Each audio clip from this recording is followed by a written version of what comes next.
Dear friends, today I was watching the TV regarding this COVID pandemic.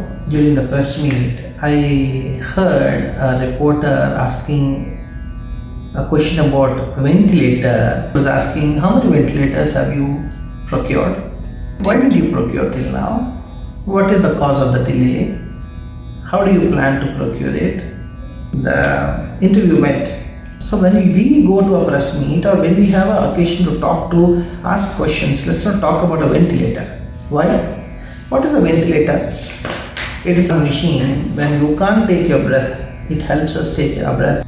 Now I just calculated on a ventilator. Who planned ahead a pandemic?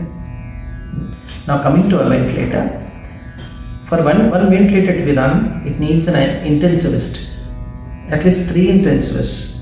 8 hours, 8 hours, 8 hours, 3 duties. Now coming to anesthesia technician, 3 people, staff nurses 3, ICU doctors 3. So for each ventilator to really work properly, effectively, you need 12 staff. I don't know, really, I have never worked on a ventilator. I am an orthopedic and spine surgeon.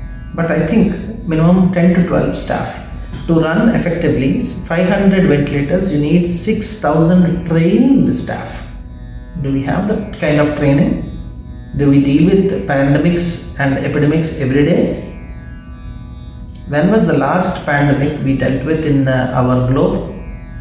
So please don't try to shock, insult and verbally abuse the person who's trying to address our press meets or public meetings. Please, we have no right for that. Instead, see, that same person goes to a normal interview, goes to our health interviews, comes to the press meets, goes to the public. That IAS officer is also a human being, Indians. Please, whether you are a reporter, whether you are anybody, please understand, he is a human being, she is a human being. Don't abuse, even indirectly or subtly. We have no right. Try to be a part of the system so that we can help them properly. And one more thing, not all cases in the ICU are COVID-19. We already have some post-operative cases needing ventilation. Tumor patients, brain tumor is excised.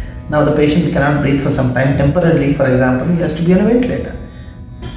Trauma patient, head trauma patient, they need ventilators.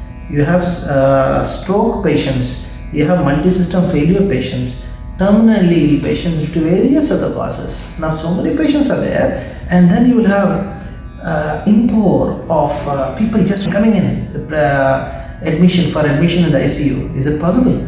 I have seen in a foreign country where my God, this just even the visuals are so scary that I see patients in distress, respiratory distress, sitting under the trees waiting for their place in the ICU.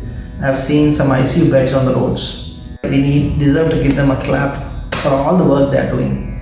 So please, my friends, let's not put questions which are hurtful and very sensitive on topics which you really do not know. Have you gone to an ICU? If a hospital has 5 or 10 ventilators, it's a very big hospital, I'm telling you. Let's be helpful to the migrant laborers.